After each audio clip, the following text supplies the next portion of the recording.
So the whole point of this video is how to beat Nervier. Let's go.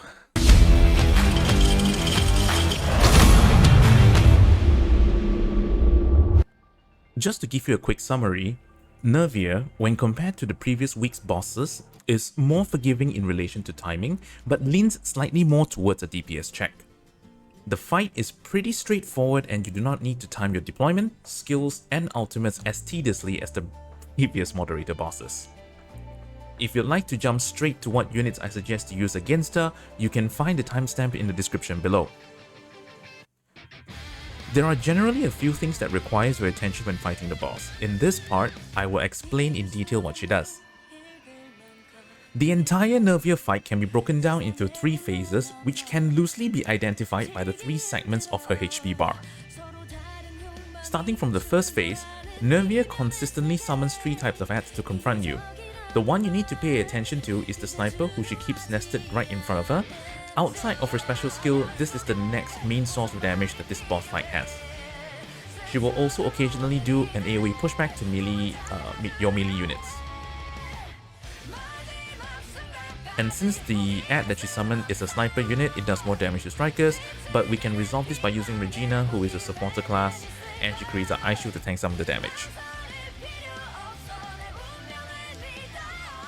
Nearing the end of the first phase, she will do a skill that will push all your ground units back to the starting point and reduce their movement speed. Now at the beginning of phase 2, after the team-wide pushback, which happened at the end of phase 1, she will re-summon her sniper and continues her usual rotation. Now in addition to that, she now summons 3 small ads, which leaves an AoE on the floor, doing dot damage to those standing in it for a few seconds after they are killed. And if you manage to survive this long, pushing into phase 3 where she enters the final phase, she will cast a field-wide poison mist which reduces your team's HP at a quick and short interval. So now let's talk about how are we going to beat Nervier. Nervier's boss fight in nature is more of a gear and DPS check. So compared to the previous bosses where the timing plays a heavy role, Nervier's fight is really depending on how well you understand the units you have, how you gear them, and how you want to use them. So these are the recommended units that would work really well against her. There are a few key units. The first key unit I want to mention is Rosaria.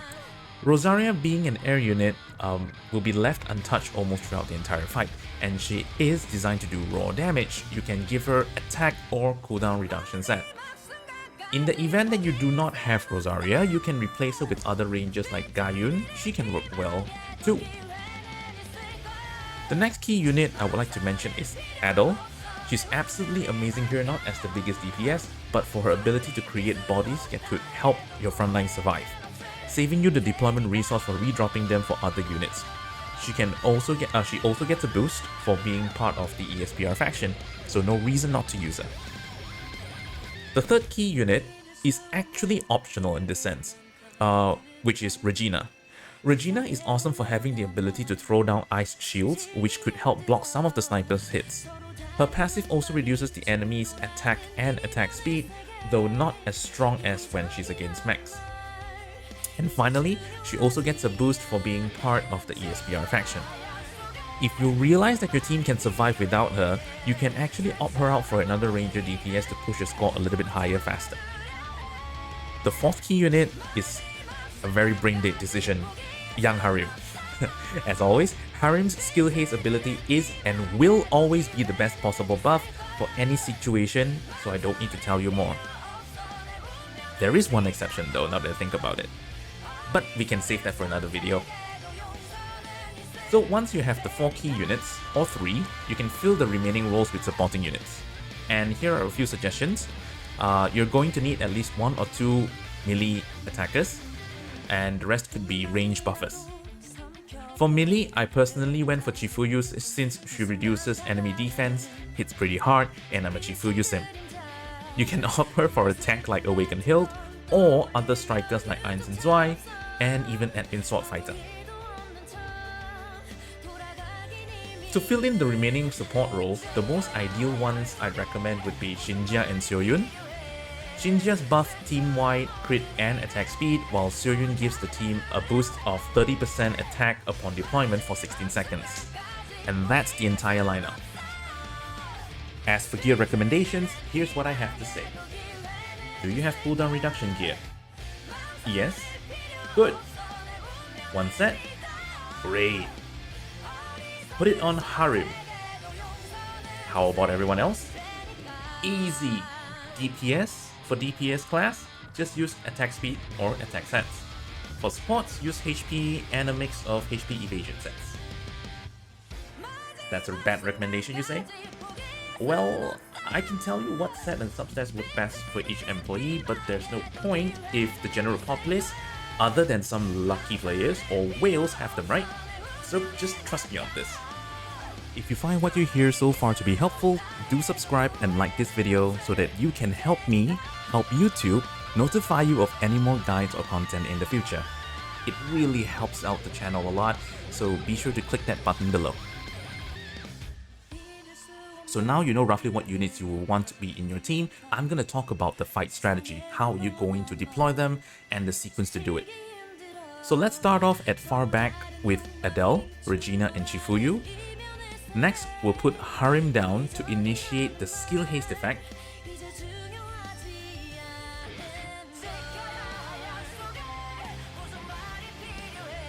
And then Xinjia for the crit and attack speed boost.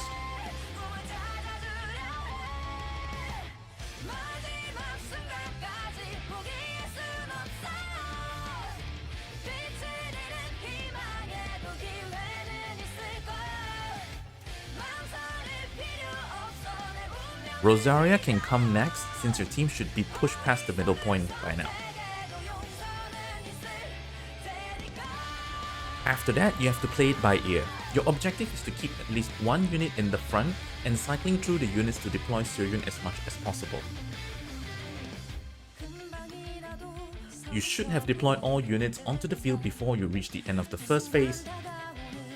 And once she pushes your team back, you need to redeploy either Regina or your frontline unit to protect your backlines, saving you the need to use a deployment resource to drop them again.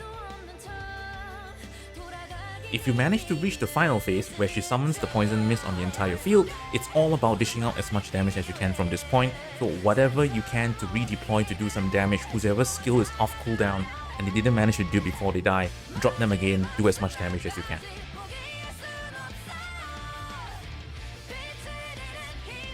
That's all for this guide. By now you should be able to at least decide who you want to be on your team, when to deploy them, and how to beat the boss. You'll be able to safely hit at least about 7,000 in score. If you're not able to, let me know in the comment section below, I'll do my best to help. Stay tuned for Solicitasio's guide soon. Bye.